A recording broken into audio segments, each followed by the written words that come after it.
Hello students, मैं निर्भय शर्मा। आज की वीडियो में बात करने वाले हैं न्यूटन्स लॉ के ऊपर न्यूमेरिकल्स। देखिए, हमारे पास तीन लॉ हैं और तीनों में से जो सेकंड लॉ है उसके ऊपर मोस्ट प्रोबेबली न्यूमेरिकल्स बनते हैं ज्यादातर। फर्स्ट एंड थर्ड के ऊपर जो आपके पास न्यूमेरिकल हैं वो एज कंपेयर टू सेकंड कम होते हैं। तो सबसे पहले आज का हमारा टारगेट क्या है कि हम सेकंड लॉ को कवर करें न्यूमेरिकल्स के अंदर। तो उससे पहले आपको कुछ फोर्सेस जाननी पड़ेंगी जो उसके अंदर यूज होने वाली हैं। जो फोर्सेस कौन कौन सी हैं भाई? जैसे काफी बार हम नॉर्मल फोर्स यूज करते हैं बेटा, उसमें बोल के नॉर्मल फोर्स। दूसरे केस में हम काफी बार टेंशन यूज करते हैं, टेंशन। वही आपके पास टेंशन भी एज ए फोर्स ही होती है, as a force. Gravitation force की हम बात करते हैं।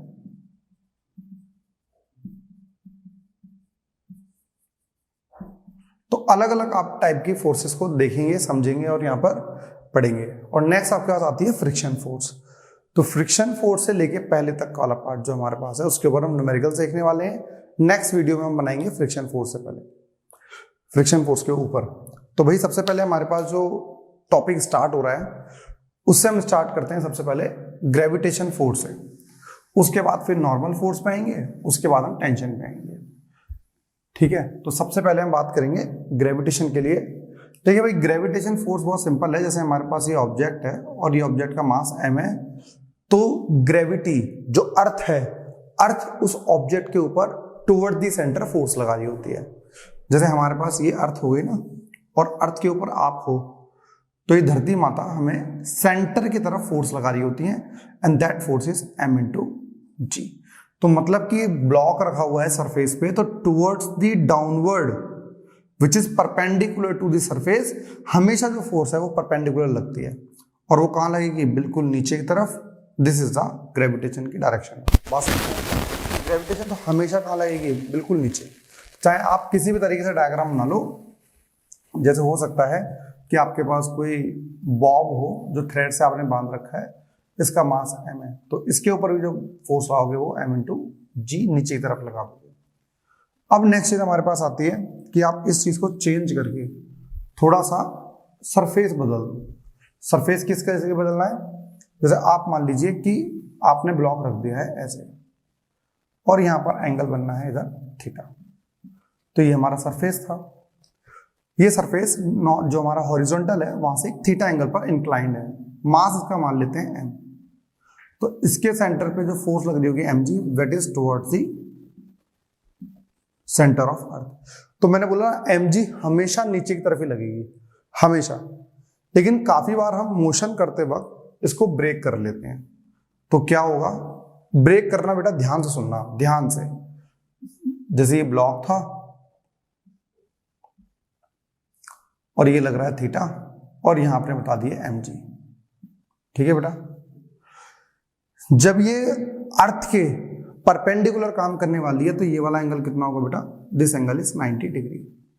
ये बात समझ में आई नहीं है? ये बताइए पहले। This angle is 90 degree. तो ये वाला ब्लॉक तो या तो ऊपर मूव करेगा या नीचे। तो आपको mg का कंपोनेंट निकालना पड़ेगा, या तो ऊपर की तरफ या फिर नीचे की तरफ। ये आपको देखना पड़ेगा।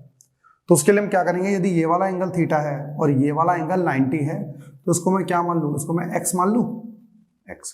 हम इस एंगल को निकालते हैं बेटा। इन तीनों का सम कितना होगा? 180, क्योंकि ट्रायंगल का पार्ट है। तो आप बोलोगे theta plus 90 plus x is equals to 180।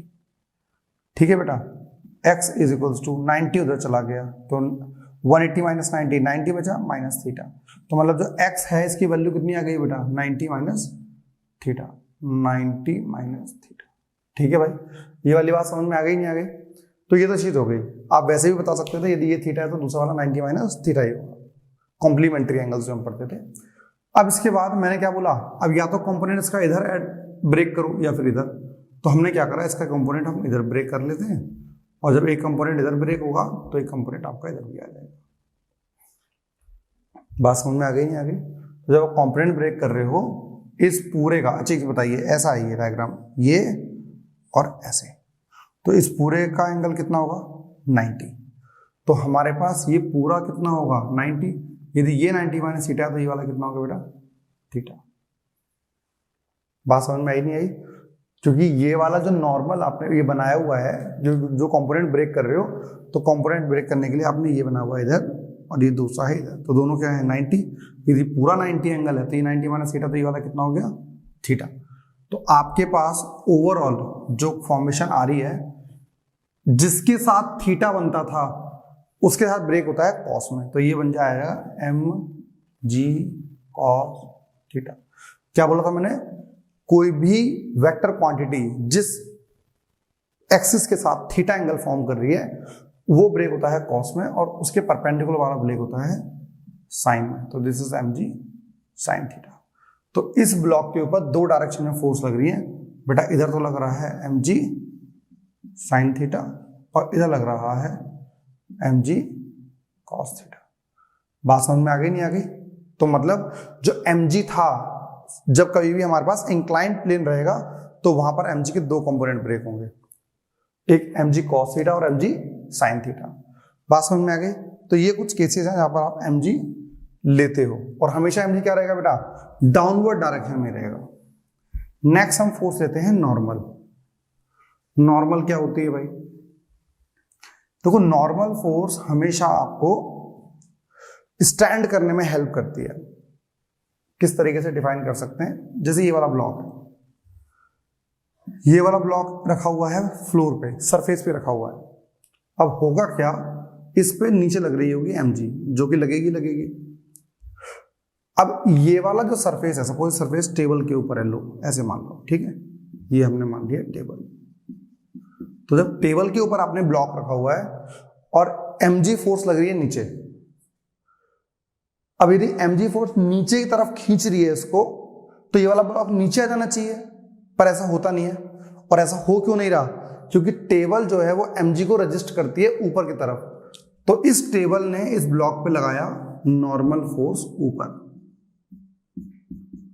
ठीक है, इस टेबल ने ब्लॉक पर, तो normal force applied by the table on the block। तो टेबल ने ब्लॉक पर लगाया है, और similarly according to third law block भी टेबल पर लगाएगा। तो ब्लॉक ने जो ब्लॉक का नॉर्मल होगा वो होगा नीचे की तरफ, और टेबल ने लगाया है इसको ऊपर की तरफ। बात समझ में आ गई? इक्वल एंड अपोजिट फोर्स वाला कंसेप्ट आपने पढ़ा था। अब यदि ये वाली चीज यहां पर हो, ये वाली चीज यहां पर जो थी विद द एंगल थीटा, अब ये वाला सरफेस जो है, देखो नॉर्मल एक्स परपेंडिकुलर ओनली, तो normal force X only perpendicular to the surface always. तो ऑलवेज आप देखोगे तो हमेशा क्या होगा, सरफेस के परपेंडिकुलर। तो बेटा ये रहा हमारा सरफेस हमारा ये रहा, और इसका परपेंडिकुलर क्या होगा, ऐसे। तो this is the normal force. तो normal acts always perpendicular to this surface. तो अब इस ब्लॉक के ऊपर कौन कौन सी फोर्स काम कर रही है बताना जरा। एक तो लग रहा है नॉर्मल ऊपर, एक इधर लग रहा है mg साइन थीटा, और एक इधर लग रहा है mg कॉस थीटा। बात समझ में आ गई नहीं आ गई? और एग्जांपल देखते हैं जिसमें नॉर्मल हम देख पाए। देखो नॉर्मल आपको एक चीज और मैं बताऊं, नॉर्मल कभी भी आपको किसी भी मतलब एक सपोर्ट देने का काम करती है। सपोर्ट देने का मतलब कैसे समझ सकते हैं भाई हम, आइए वो एग्जांपल देखते हैं।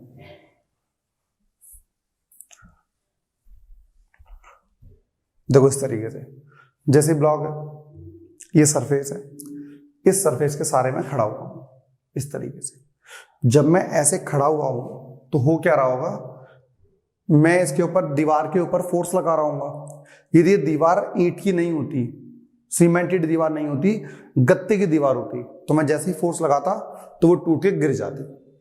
ऐसा क्यों हो रहा है? क्योंकि मैं फोर्स लगा रहा हूं अंदर की तरफ, और वो जो गत्ता होगा, जो भी उसका कागज है, वो मुझको अपोजिट डायरेक्शन में उतनी फोर्स नहीं लगा पा रहा जितनी फोर्स मैं उस डायरेक्शन में लगा रहा हूं। तो यदि कोई भी ऑब्जेक्ट खड़ा मतलब सस्टेन कर पा रहा है, जैसे मैं भी यहां पर जमीन पे खड़ा हुआ हूं, तो हो क्या रहा होगा, जब मेरा वेट इस जमीन के ऊपर पड़ रहा होगा तो ये सरफेस जो है वो ऊपर की तरफ नॉर्मल फोर्स लगा रहा होगा। तो नॉर्मल फोर्स हमेशा, ये हमेशा नहीं कह सकते हमेशा ग्रेविटी के अगेंस्ट लगती है, वो हमेशा एक ऐसी फोर्स होती है जो आपके इक्विलिब्रियम को सस्टेन करती है, मतलब आपको रोकती है मोशन से। जैसे फॉर एग्जांपल आप मान लीजिए कि जैसे एक ब्लॉक ऐसे रखा हुआ है,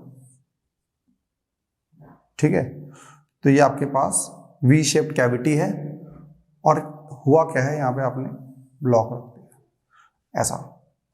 तो जहां जहां पर टच हो रहा होगा, जहां जहां पर कांटेक्ट, इसे कांटेक्ट फोर्स भी बोल सकते हो, नॉर्मल फोर्स और कांटेक्ट फोर्स, जहां जहां पर कांटेक्ट में आएगा, जैसे ये रहा कांटेक्ट, तो उस कांटेक्ट के परपेंडिकुलर, तो ये रहा है perpendicular, that is normal N1।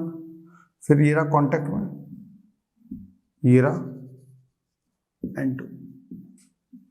तो दो जगह कांटेक्ट में, एक ये वाला कांटेक्ट और एक वाला कांटेक्ट, इस वाले कांटेक्ट से N2, इस वाले कांटेक्ट से N1।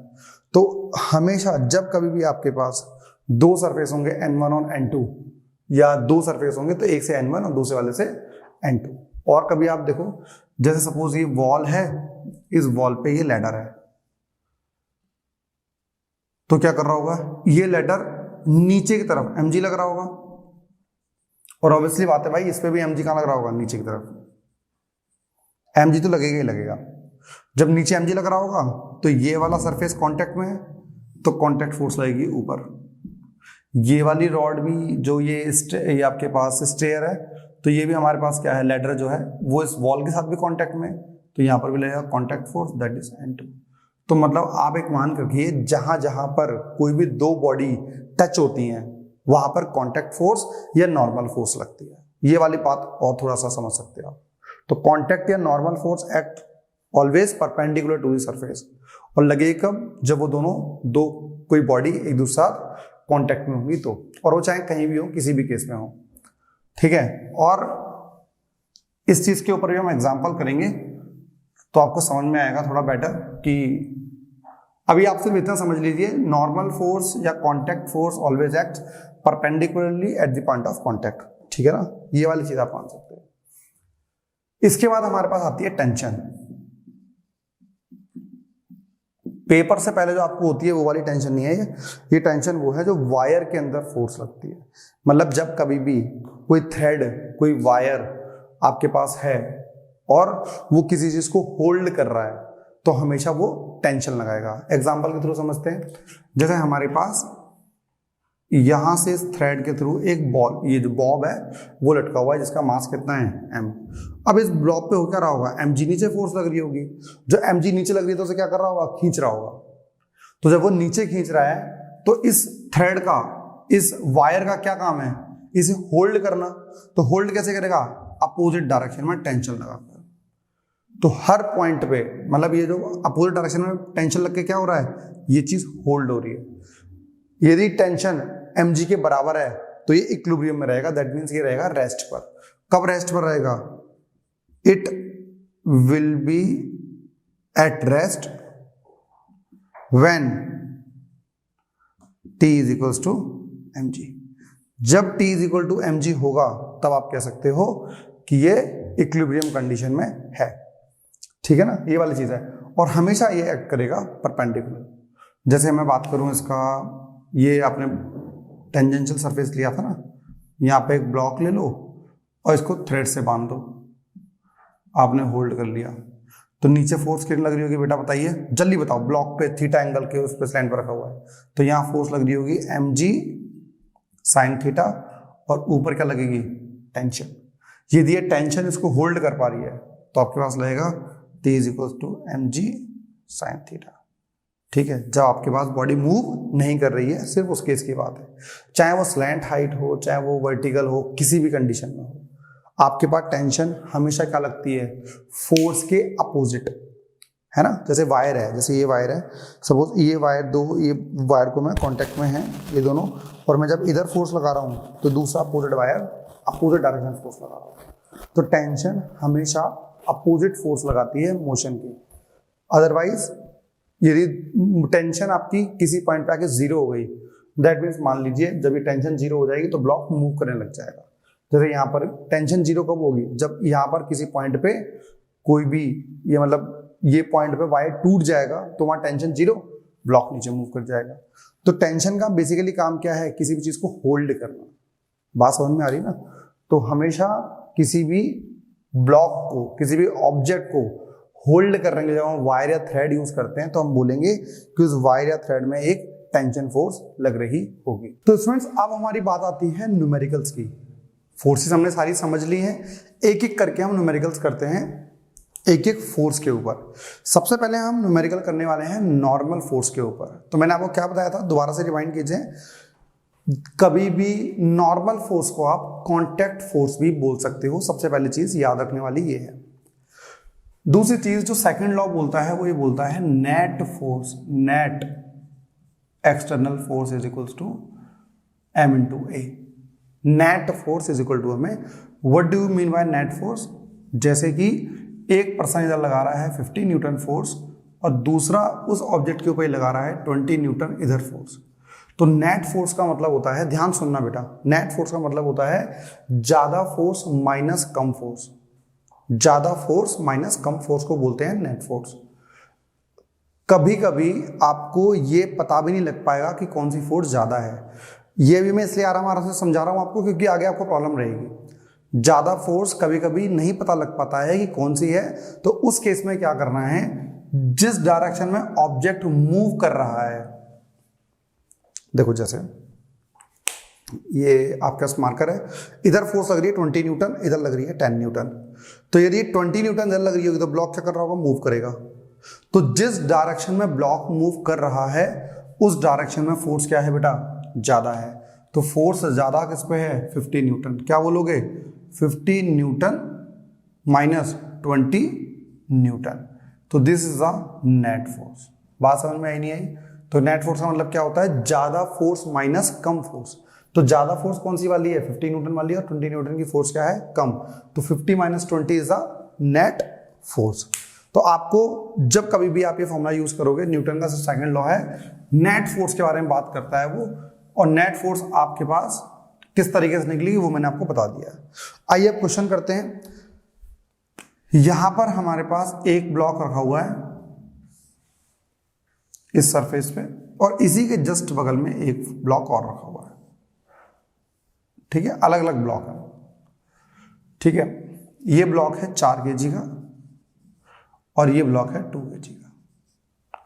अब हुआ क्या है, यहां से आपने फोर्स लगा दी है 20 Newton.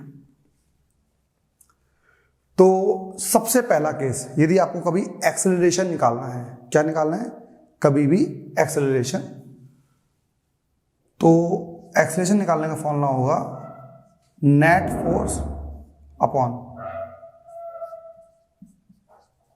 Total mass. Net force upon total, देखो ये तो है net force upon mass is equal to acceleration.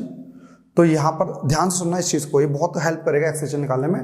तो नेट फोर्स, ये बताइए इस पूरे ब्लॉक के ऊपर नेट फोर्स कौन सी लग रही है। इस ब्लॉक के ऊपर आपको सिर्फ एक नेट फोर्स दिखाई दे रही है, दैट इज 20 न्यूटन। तो हमारे पास एक्सेलरेशन आ गया है 20 न्यूटन अपॉन टोटल मास। बताइए, ये बेटा 4 किलो का है, ये हमारे पास 2 किलो का है, टोटल मास आ गया है 6 kg।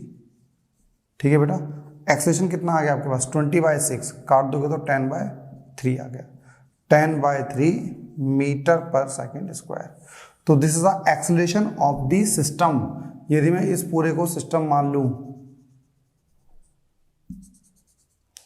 यदि मैं इसको सिस्टम मान लेता हूं, तो हमारे पास ये पूरा का पूरा दोनों ब्लॉक एक साथ मूव कर रहे होंगे 10/3 से।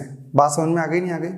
तो उस केस में आपको क्या लगाना है, net force by total mass is equal to acceleration. ठीक है, ये वाली चीज। चलिए आगे, एक चीज और है, हम इसमें यूज करेंगे FBD।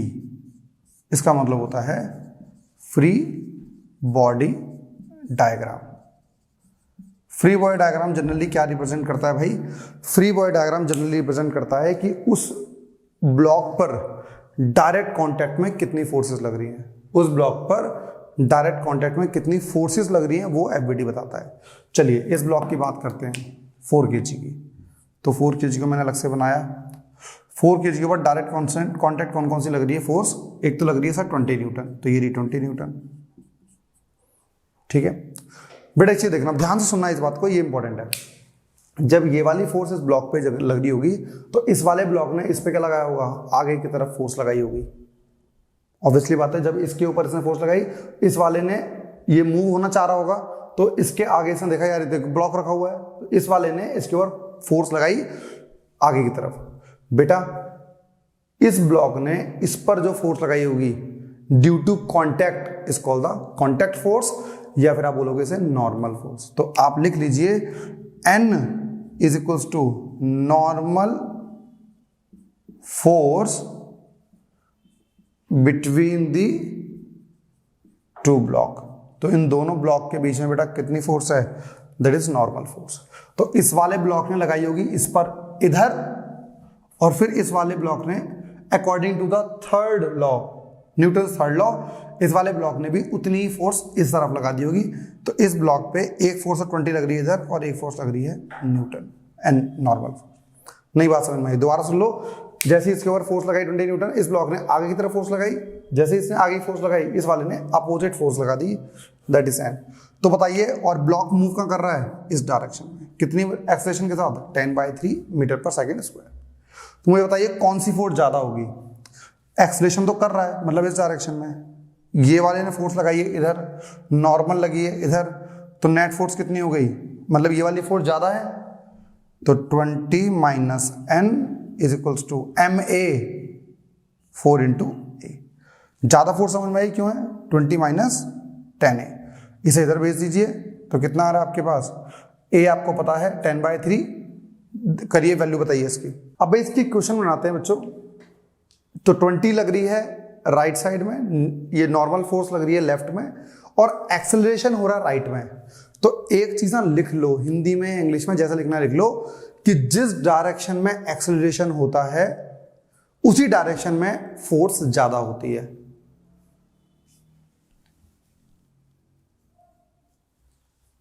इस चीज को लिख लो, net force is greater in the direction of acceleration। Acceleration की डायरेक्शन में आपका फोर्स नेट ज्यादा होगा। तो एक्सेलरेशन कहां हो रहा है भाई, राइट साइड में, और राइट साइड कौन सी फोर्स लग रही है, 20 न्यूटन। दैट मीन्स 20 न्यूटन ज्यादा है, ज्यादा में से कम को क्या करते हैं, माइनस करते हैं, तभी नेट आता है। तो ज्यादा माइनस कम, दोबारा सुन लो, ज्यादा में से कम को माइनस करना है। तो ज्यादा कौन सी है, जिस डायरेक्शन में एक्सेलरेशन होगा वही फोर्स ज्यादा है, तो 20 ज्यादा है। तो 20 minus N is equals to 4A। क्या होता है, net force is equal to MA, M कितना है 4, A कितना था बेटा 10/3, वैल्यू पुट कर दो। तो 20 minus N is equal to 4 into 10/3। तो 10/3 मतलब क्या है, 4 इंटू 10 40/3। सॉल्व कर लेते हैं आगे से। बताइए आप एक्सेलरेशन निकालिए तब तक खुद। एक्सेलरेशन कितना आ गया, तो 20 minus 40/3 is equal to N। LCM ले लो, ये आ रहा है हमारा 60 minus 40/3 is equal to N। ये आ रहा है 20/3 न्यूटन। ये N ये न्यूटन वाला है, फोर्स आई है ना, ये कैपिटल N, ये आ गया 20/3 न्यूटन आपके पास आ रहा है, कैपिटल N। समझ गए भाई इस बात को आप सभी। दूसरी चीज, आप सर कहो सर इस वाले से क्यों, दूसरे वाले से भी तो निकाल सकते हैं। हाँ, दूसरे वाले से भी निकाल सकते थे। दूसरे वाला यदि ब्लॉक देखा जाए, छोटा वाला जो ब्लॉक है 2 kg वाला ब्लॉक, उसके ऊपर कौन सी फोर्स लग रही थी भाई, देखो इस ब्लॉक ने इसे पुश किया है इधर, तो किस फोर्स के थ्रू, नॉर्मल के थ्रू, और एक्सेलरेशन कहाँ है इधर, तो क्या बोलेंगे, net force is equals to MA। तो कौन सी फोर्स लग रही है भाई इसके ऊपर, कैपिटल N। तो capital N is equals to MA। M कितना है 2 इंटू, बेटा A कितना था 10/3, तो N कितना आ गया 20/3। 3 न्यूटन। देख लो सेम आ रहा है, उससे भी 20/3 आ रहा था और इससे भी 20/3 आ रहा है, नहीं आया, हमारे पास दोनों चीजें सेम आ रही है। अब एक काम करते हैं, इसी ब्लॉक को 2 की जगह अब 3 कर देते हैं।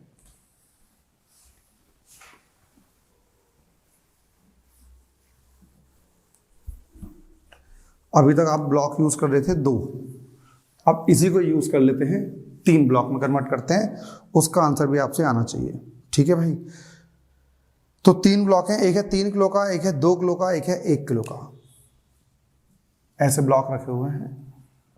तो एक हमारे पास है 3 kg का, दूसरा है 2 kg का और तीसरा है 1 kg का। 3 kg, 2 kg, 1 kg। ठीक है भाई, और इस पूरे सिस्टम पर आप फोर्स लगा रहे हो 12 न्यूटन। ठीक है, अब इस क्वेश्चन को ध्यान से करना, जिससे कि पहला वाला और ये वाला दोनों अच्छे से आ जाएंगे। देखिए, पहली चीज तो भाई ये दोनों ब्लॉक कांटेक्ट में है ना, तो इन दोनों के बीच में जो नॉर्मल लग रहा होगा उसे मान लेते हैं हम N1। तो N1 is the normal force between the 3 kg and 2 kg block. 3 kg और 2 kg के बीच में जो ब्लॉक है उसके बीच में नॉर्मल फोर्स है N1, और इन दोनों के बीच में मान लेते हैं हम N2। N2 is the normal force between the 2 kg and 1 kg block. बात समझ में आ गई? पहले आपको डिफाइन करना पड़ेगा ये। सबसे पहले हम निकालेंगे एक्सेलरेशन। तो बेटा एक्सेलरेशन निकालने के लिए मैंने क्या बोला, इस पूरे को मान लीजिए एक सिस्टम, तो ये रहा एक सिस्टम। ठीक है भाई, जब आप एक सिस्टम मान रहे हो तो हमारे पास 3, 2, 5 और एक 6 किलो का मतलब मास मान लो। तो क्या होता है, acceleration is equals to net force upon total mass. Total mass, net force कितनी लग रही है बेटा इसके ऊपर, 12 न्यूटन।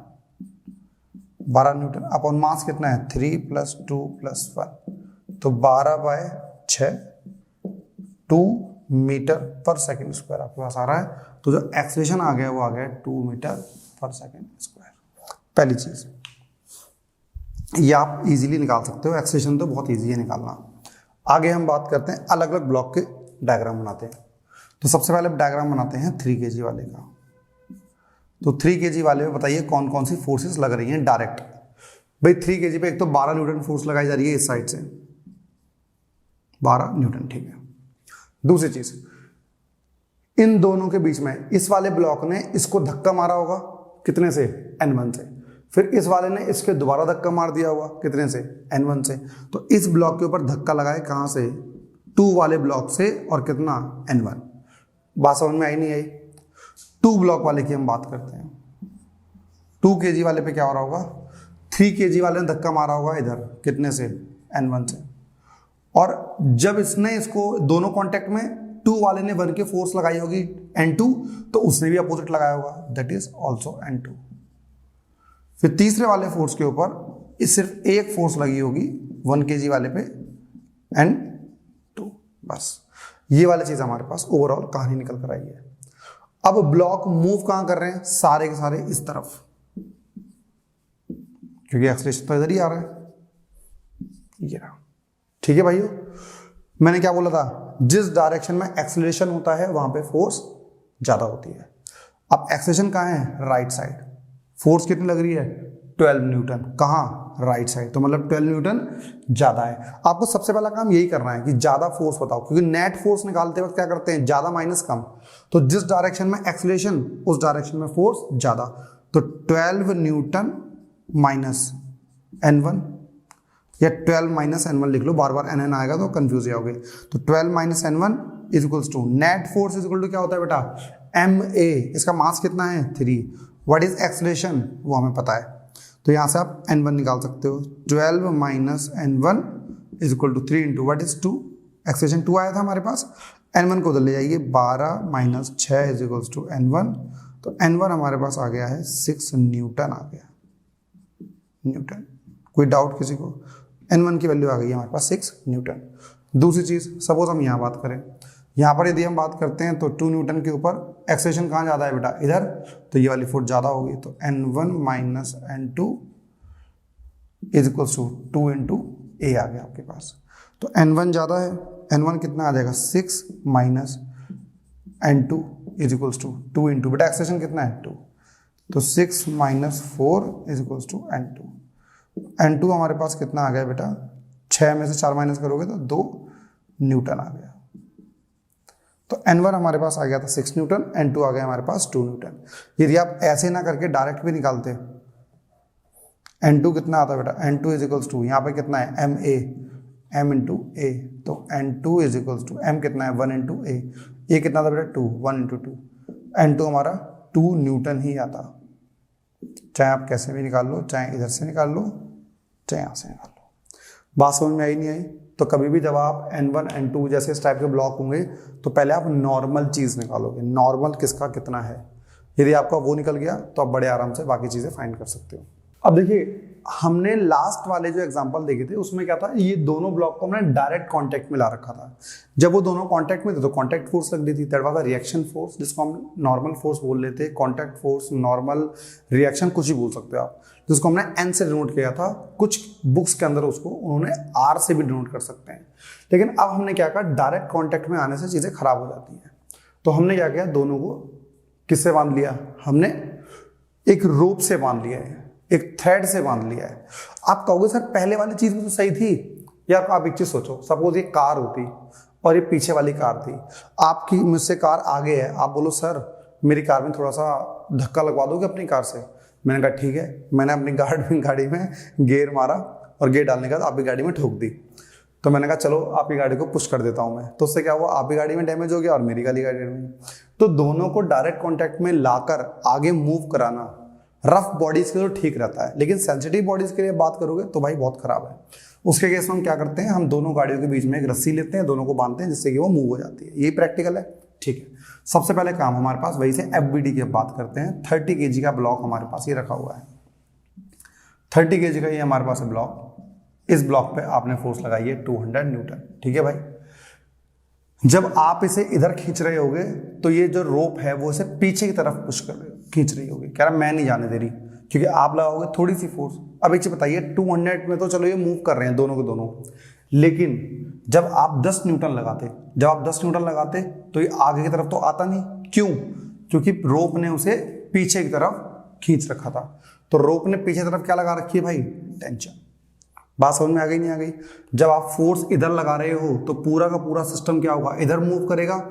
इसको हम बोलेंगे एक्सीलरेशन। मतलब कहाँ हो रहा है आपका, राइट साइड में। तो जब राइट साइड में एक्सीलरेशन हो रहा है तो कौन सी फोर्स ज्यादा हुई भाई, 200 वाली। आप ही देख लिया करो, जिस डायरेक्शन में एक्सीलरेशन उस डायरेक्शन में फोर्स बढ़ी, तो 200 वाली बढ़ी है, और टी वाली मतलब क्या हुआ, कम। तो 200 minus T is equals to M a. M कितना है बेटा, 30। तो 200 minus T is equal to 30 into a. पहली क्वेश्चन आ गई, कोई डाउट नहीं। 50 kg वाले की बात करते हैं। 50 kg वाले को जब आप रख रहे हो तो ये 50 kg का ब्लॉक है, और इस ब्लॉक के ऊपर कोई फोर्स लग रही है डायरेक्ट इसके साथ रोप कॉन्सेप्ट में है। रोप ने क्या कर रखा है, इसे इधर खींच रखा है। कितनी फोर्स के साथ, टेंशन के साथ। एक्सेलरेशन कहाँ है भाई, एक्सेलरेशन दोनों का ही इस डायरेक्शन में है, तो टेंशन इज इक्वल टू क्या हो गई, एम ए। अब आप बोलोगे सर आपने इसमें नेट फोर्स क्यों नहीं लगाई। बेटा नेट फोर्स तब निकालते हैं जब दो या दो से ज्यादा फोर्स लग रही हो। जब एक डायरेक्शन में फोर्स लग रही है, आप बिल्कुल सुस्त होकर खड़े हुए थे और मैंने पीछे से आपको धक्का मारा, गिर गए। यदि आप अपोजिट डायरेक्शन में फोर्स लगा पाते और जितनी मैंने लगाई उतनी ही आप लगा पाते तो आप खड़े रहते। जैसे खली है, खली को आप पीछे जाके धक्का मारो, तो जब आप धक्का मारोगे तो वो आपसे ज्यादा रेजिस्टिव फोर्स लगा सकता है, तो आप जब धक्का मारोगे तो उसे गिरा नहीं पाओगे। बात समझ में आ रही ना। तो यहाँ पे सिर्फ एक ही फोर्स लग रही है, tension. Tension is equal to M a, और T is equal to m कितना है बेटा, 50 इंटू एक्सेलरेशन ए आ गया। अब टी की जगह वैल्यू पुट कर दें क्या, आ गया।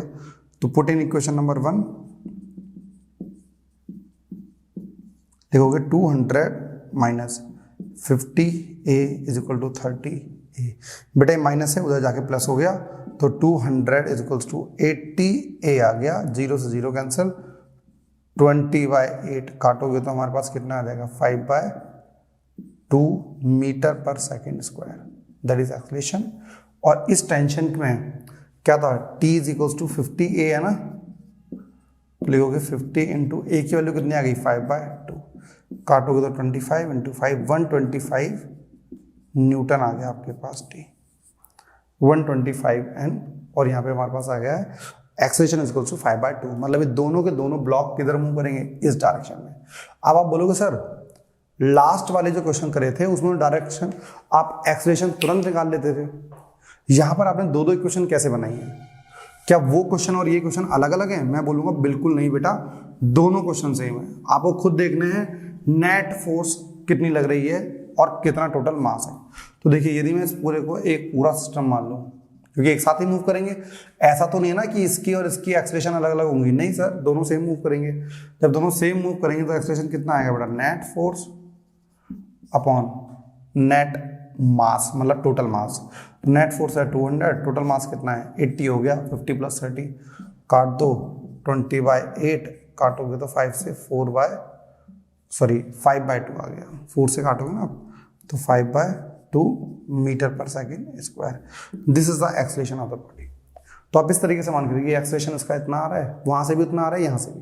तो जो पहले मैंने बताया था वो भी आपके पास सेम केस है, सेम तरीका है और बिल्कुल सेम तरीके से निकाल सकते हो आप जैसे आपने लास्ट वाले में निकाला था, ठीक है ना। मतलब ऐसा नहीं है कि दोनों अलग अलग चीजें। अब इसके बाद 3 ब्लॉक वाला क्वेश्चन लिखते हैं हम। अब देखिए भाई, अब हमारे पास नेक्स्ट क्वेश्चन है, इसमें हमारे पास है ब्लॉक 3, 2 अलग अलग थ्रेड या स्ट्रिंग यूज कर रखी है हमने। तो यहां पर के लिए मान लेंगे टेंशन T1 और यहाँ के लिए टेंशन मान लेंगे T2।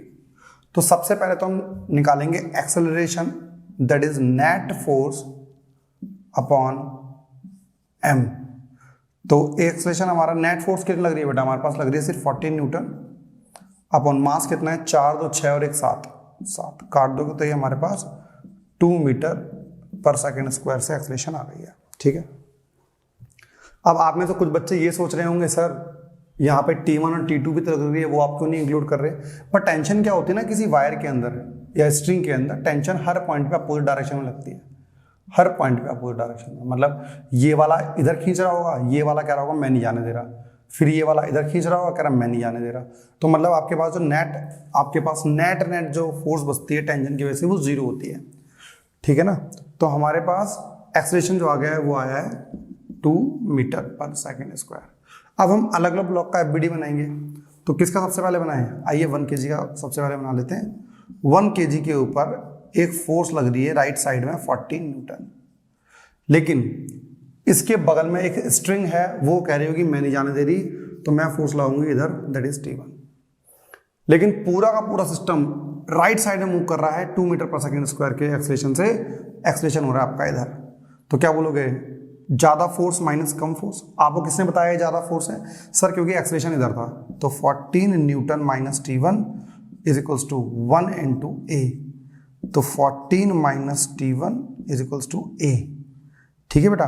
तो हमारे पास एक्सेलरेशन दिया हुआ है आपको 2 है, तो 14 minus T1 is equals to 2, 14 minus 2 is equals to T1 and T1 is equals to 12 Newton.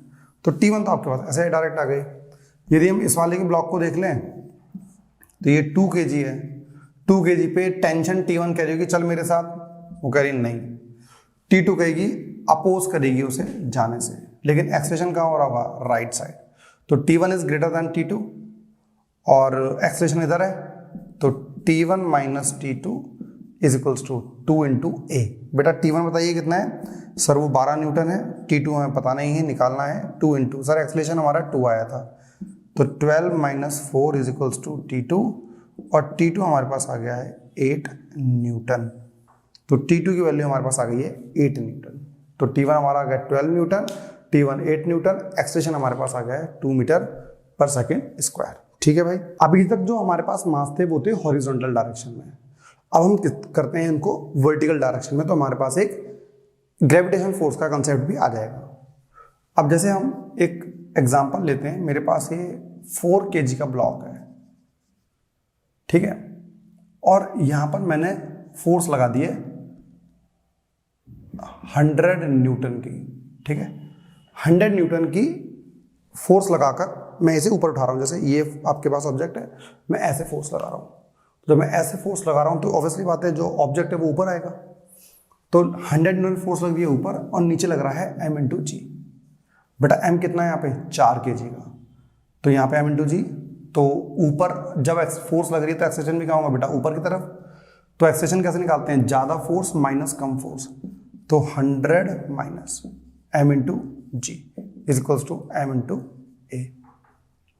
m बताइए बेटा 4 kg का है, तो 100 माइनस 4 इंटू, यदि g की वैल्यू हम 10 मान लें तो 10 is equal to 4 into a, तो 100 minus 40 is equal to 4a, कितना आ गया 60/4 इज इक्वल टू 15 मीटर पर second square is equal to acceleration. तो मतलब एक्सेलरेशन कितना आ गया है 15 मीटर पर सेकेंड स्क्वायर। तो कभी भी देख लो यदि ब्लॉक इस टाइप की कंडीशन में रखा हुआ हो तो आप ये वाला कंसेप्ट लगा सकते हो सकता था यहाँ पर वो टेंशन दे दे, सपोज ऐसा बोल देगा कि ये 4 kg का ये ब्लॉक है, ऊपर एक्सेलरेशन हो रहा है हमारा 5 मीटर पर सेकेंड स्क्वायर से और ऊपर लग रही है टेंशन, मतलब रस्सी से जब आप खींच रहे हो तो टेंशन ऊपर लग रही है और नीचे हमारा लग रहा होगा कितना 4 इंटू जी। m इंटू जी होता है ना, मास 4 इंटू जी, तो नेट फोर्स कितनी आएगी t minus 4g is equals to 4 into a, और a कितना है बेटा हमारे पास 5 है, तो t minus 4 into 10, 4 into 5, 40 is equals to 20, t is equal to 60 newton हमारे पास आ गया। बात समझ में आ गई नहीं आ गई, तो t is equals to 60 newton, a is equals to 15 meter पर सेकेंड स्क्वायर। ये वाली चीज आप ले सकते हो। अब इसमें यदि हम 2 ब्लॉक लगा दें तो क्या करोगे आप, एक की जगह 2 ब्लॉक लगा दिए जाए।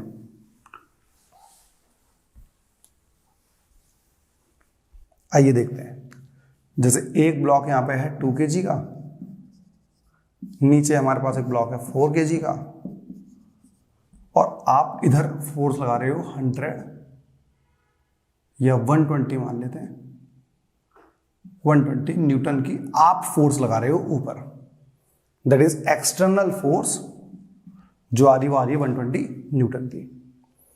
अब हम निकालना है, एक तो इन दोनों के बीच में एक टेंशन होगी, तो बेटा यहाँ पे एक टेंशन लगानी है आपको, टेंशन की वैल्यू बतानी है, और जब ये 120 न्यूटन ऊपर लगा रहा हूँ तो कुछ ना कुछ एक्सेलरेशन भी आ रही होगी, तो एक वो करना है। सबसे पहला काम मैंने बोला है एक्सेलरेशन निकालने के लिए क्या करना है बेटा आपको, नेट फोर्स अपॉन टोटल मास। बेटा बताइए एक्सेलरेशन के लिए क्या करोगे आप, नेट फोर्स कितनी लग रही है इसके ऊपर 120 न्यूटन, और बेटा टोटल मास कितना है 2 और 4 6, काटोगे तो कितना आएगा 20 मीटर पर सेकेंड स्क्वायर। हाँ या ना, आप सभी को बात समझ में आ रही है, 20 मीटर पर सेकेंड स्क्वायर। चलिए अब हम टेंशन निकालते हैं अलग अलग तरीके से। पहले 2 kg का बनाते हैं हम FBD। बेटा ऊपर फोर्स लग रही है 120, नीचे टेंशन क्या रहा भैया, देखो जब ये ऊपर खींचोगे तो ये नीचे की तरफ खींचेगा क्योंकि 4 kg नीचे खींच रहा है, तो टेंशन लग रही है नीचे और एक्सेलरेशन हो रहा होगा ऊपर की तरफ, दैट इज एक्सेलरेशन। हाँ या ना, तो कितनी फोर्स आएगी, नेट बताइए formula, net force is equal to M A होता है ना, तो नेट फोर्स बताइए कितनी लग रही होगी 120, नीचे क्या लग रहा होगा tension, is equal to mass कितना है 2 इंटू ए, ए कितना है बच्चों 20 आया है सर, तो 120 minus T is equal to 40, 120 minus 40 is equal to T is equal to 80 newton. ठीक है, टेंशन हमारे पास आ रही है 80 न्यूटन, एक्सेलरेशन हमारा ये आ गया है, टेंशन हमारे पास आ रहा है 80 न्यूटन का, और 80 न्यूटन किसके बीच में भाई, इन दोनों ब्लॉक के बीच में जो टेंशन है वो है। अब आप सेम चीज इसी में 3 ब्लॉक भी ले सकते हो, और तीनों ब्लॉक को क्या कर लो, मास अलग अलग कर लो, 2 4 यहाँ पे 6 हो गया, तो क्या कर लिया आपने, सेम 120 फोर्स लगा लो। आइए देखते हैं, सेम क्वेश्चन करते हैं, और यहाँ पे एक और फोर्स लगाते हैं, मतलब एक ब्लॉक और लगा देते हैं जिसका मास हम ले रहे हैं 6 kg। ठीक है भाई, चलिए अब फिर से एक्सेलरेशन निकालेंगे, क्या होता है नेट फोर्स अपॉन टोटल मास। तो बेटा नेट फोर्स कितनी है 120, मास बताइए टोटल 2 4 6 और 6 12, काट दोगे तो एक्सेलरेशन हमारा आ रहा है 10 मीटर पर second square. This is acceleration. ठीक है, अलग अलग ब्लॉक ले लेंगे। तो यहाँ पर टेंशन लग रही होगी, अब दो टेंशन है ना, तो एक को T1 मान लेते हैं, एक को मान लेते हैं T2। तो पहले हम कौन सा वाला लेंगे, 2 kg वाला। ऊपर कितनी लग रही है 120 न्यूटन, नीचे क्या लग रही है T1। तो नेट ऊपर की तरफ ज़्यादा है, तो क्या बोलोगे 120 minus T1 is equals to 2 into a. A कितना है T1 2 इंटू 10, तो 120 minus 20 is equals to T1। T1 हमारा आ गया है 100 न्यूटन। देख रहे हो क्या फर्क पड़ गया, पहले हमारे पास T1 में और यहाँ पे मतलब जो पहले T था, जो पहले दोनों ब्लॉक के बीच में स्ट्रिंग है उसमें जो फोर्स लग रही थी पहले अलग लग रही थी और इसमें अलग लग रही है। अब दूसरा बनाएंगे हम 4 kg का। 4 kg में बच्चों क्या लगेगा, ऊपर लग रही है टेंशन T1, नीचे लग रही है टेंशन T2, ब्लॉक पर मूव कर रहा है ऊपर की तरफ। तो सर इसकी नेट बनेगी T1 minus T2 is equal to 4 into A. Sir T1 तो हमें पता है 100 है माइनस T2। सर मास कितना लेना है हमें 4 इंटू, एक्सेलरेशन कितना लेना है सर 10, ये 40 आ गया। तो 100 minus 40 is equals to T2, 60 newton लग रही है आपके पास T2 यहाँ पर।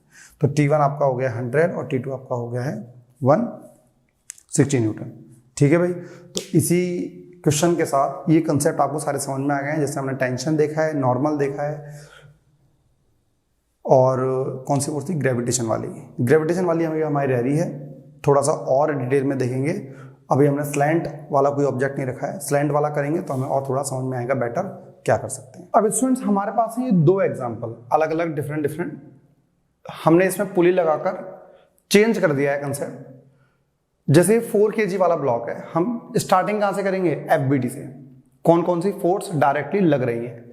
बेटा यहाँ से लेके यहाँ तक हमारे पास जो है रोप सेम है, यदि रोप सेम रहती है तो हम टेंशन चेंज नहीं करते हैं, तो पूरी रोप के अंदर टेंशन क्या रहेगी कैपिटल T। 4 kg वाले की बात करते हैं, जो 4 kg वाला ब्लॉक है उसके ऊपर नीचे फोर्स लग रही होगी 4 इंटू जी। ग्रेविटेशन फोर्स तो नीचे लगेगी और ऊपर लग रही होगी टेंशन। हम ये मान रहे हैं कि ब्लॉक मूव कर रहे हैं इधर, तो नेट एक्सेलरेशन का है नीचे की तरफ, मतलब टेंशन कौन सी वाली फोर्स ज्यादा होगी, जो नीचे की तरफ फोर्स है। तो आप बोलोगे 4G minus capital T is equals to 4 into a. क्या करते थे, ज्यादा फोर्स माइनस कम force is equals to M a. पहली इक्वेशन तो हमारे पास आ रही है ये वाली। ठीक है बेटा, दूसरी चीज, यदि हम इस वाले ब्लॉक की बात करें, इस ब्लॉक के ऊपर सिर्फ एक फोर्स लग रही है, इधर टेंशन mg लग रही होगी, लेकिन नीचे लग रही होगी, उसका कोई मतलब नहीं है क्योंकि वो मूव नहीं कर रही है आप, और एक्सेलरेशन का आपके कहाँ है इधर, और ये हमारा ब्लॉक है 2 kg का। तो आप लिखोगे T is equals to 2 into a. ठीक है, एक्सेलरेशन हमको पता नहीं है अभी, तो क्या कर सकते हो, इस T की वैल्यू ऊपर पुट कर सकते हैं। तो 4G माइनस T की जगह 2A is equal to 4A, 4G is equals to 6A। ये आपके पास आ गया है ना। सॉल्व करेंगे तो आगे कितना आ जाएगा, 4 इंटू जी की जगह बेटा 10 अपॉन 6 इज इक्वल टू ए। काटोगे तो 5, ये काटोगे तो 3, तो 20/3 मीटर पर सेकेंड स्क्वायर एक्सेलरेशन। तो जो नेट आपके पास एक्सेलरेशन आई दैट्स 20/3। इस एक्सेलरेशन को यदि यहां पुट कर दूं, put in equation number 2, equation 2 में पुट करोगे तो T कितना आ रहा है बेटा, 2 इंटू ए कितना है 20/3, ये हमारा आ रहा है 40/3 न्यूटन। तो आपका जो टेंशन आ गया है वो आया 40/3 न्यूटन और एक्सेलरेशन हमारा आ गया 20/3। तो कभी भी यदि आपके पास किसी भी टाइप का क्वेश्चन हो, ब्लॉक हो, पुली हो, कुछ भी हो, आपको डरना नहीं है। आपको करना क्या है, जो हमने पढ़ रखा है वही फॉलो करना है। Net force is equals to M A लगानी है आपके पास, ठीक है ना। ये वाला कंसेप्ट आपको फॉलो करते हुए चलना है। अब हम बात करते हैं राइट साइड वाले ब्लॉक की। देखनी है कौन कौन सी फोर्सेस काम कर रही हैं। सबसे पहले इस वाले ब्लॉक की बात करें, इस वाले की। सपोज मान लेते हैं कि ये वाला ब्लॉक इधर मूव कर रहा है। सपोज बेटा देखिए, आप बोल रहे हो सर सपोज आप इधर मान रहे हो, क्या हमें क्या पता वो इधर मूव कर रहा हो। दोनों का जो एक्सेलरेशन का मैग्नीट्यूड है वो सेम आएगा, बट मैं यदि इधर मान रहा हूं और एक्चुअली वो इधर मूव कर रहा होगा तो मेरा आंसर नेगेटिव आ जाएगा। इससे ज्यादा और कोई फर्क नहीं पड़ेगा। तो 4 kg का जो ब्लॉक है, 4 kg का जो ब्लॉक है उस पर नीचे लग रहा होगा m इंटू जी और ऊपर लग रहा होगा टेंशन। ठीक है बेटा, तो हमारे पास कितनी आ गई 4 इंटू जी, मतलब m इंटू जी की जगह 4g minus tension is equals to 4a। पहली चीज आ गई। बात समझ में आ गई नहीं आ गई? तो हमारे पास पहली क्वेश्चन आ गई है किसकी, इस वाले ब्लॉक की। अब हम बात करते हैं 2 kg वाले ब्लॉक की। ध्यान से, बच्चे बड़ी गलती करते हैं भाई इसके अंदर 2 kg वाले ब्लॉक में। पहली चीज तो इस 2 kg पे फोर्स लग रही होगी इधर, कितनी m g साइन थीटा, अभी आपको बताया था मैंने, और ऊपर टेंशन ऊपर खींच रही होगी। दूसरी बात बेटा, एक्सेलरेशन ऊपर की तरफ है, तो मतलब ये वाली टेंशन वाली फोर्स ज्यादा है, तो t माइनस बेटा m बताइए 2 इंटू जी की वैल्यू 10 ले लेते हैं, साइन 30 डिग्री मतलब 1/2। देखिए t माइनस, मैं अलग से लिख दूंगा, t minus M G sine theta is equal to M A. तो m की जगह 2, g की जगह 10, साइन 30 आ रहा था, उसकी value 1/2 is equal to M A. m कितना है 2, और एक्सेशन बेटा हमको पता नहीं है, इसे काट दोगे तो इक्वेशन आ गया t minus 10 is equal to 2a। कोई डाउट? ये आ गई इक्वेशन नंबर 2। कोई परेशानी किसी को? ठीक है भाई, आइए देखते हैं, हम वैल्यू पुट कर देते हैं। तो t minus 10 is equals to 2a, ये दूसरी इक्वेशन है, ये तो है सेकेंड। सॉल्व करना हो, मैं इसे ऐड कर दूं, ये माइनस टी है प्लस टी कट गए, 4g माइनस 10, 4g का मतलब क्या होगा 4 into 10 40, 40 minus 10 is equals to, add किया है ना 2a plus 4a plus 2a 6a, 40 minus 10 30 upon 6 is equal to a। काट दोगे, हमारे पास जो एक्सेलरेशन आ रहा है बेटा, एक्सेलरेशन हमारे पास आ गया है 5 मीटर पर second square. This is the acceleration of the block, मतलब हमारा एक्सेलरेशन पॉजिटिव आ रहा है, दैट मींस हमने सही माना था, ये वाला ब्लॉक ही नीचे की तरफ मूव करेगा। ए आ गया हमारे पास, इस वाली या इस वाली क्वेश्चन में पुट कर दो। यदि इसमें पुट करूंगा तो कितना आएगा बेटा बताना जरा, t minus 10 is equals to 2 into बेटा ए कितना है 5, तो t minus 10 is equals to 10, ये माइनस से हो जाएगा plus, t is equals to 20 newton आ रहा है। तो यहाँ पर हमारे पास दोनों क्वेश्चंस के अंदर हमने अलग अलग थोड़ा सा देखा। इस वीडियो को बहुत लंबा ना खींचते हुए यहीं पे खत्म करते हैं, नेक्स्ट वीडियो में स्टार्ट करेंगे इससे थोड़े से एडवांस क्वेश्चन, कुछ डेरिवेशंस, लेमीज थ्योरम के ऊपर क्वेश्चंस। आज के लिए सिर्फ इतना ही बेटा। यदि आप हमारा कंटेंट समझ रहे हो, रेगुलर पढ़ रहे हो, तो चैनल को सब्सक्राइब कर दिया जाए और शेयर कर दें जिसको इस चीज़ की हेल्प हो सकती है। धन्यवाद।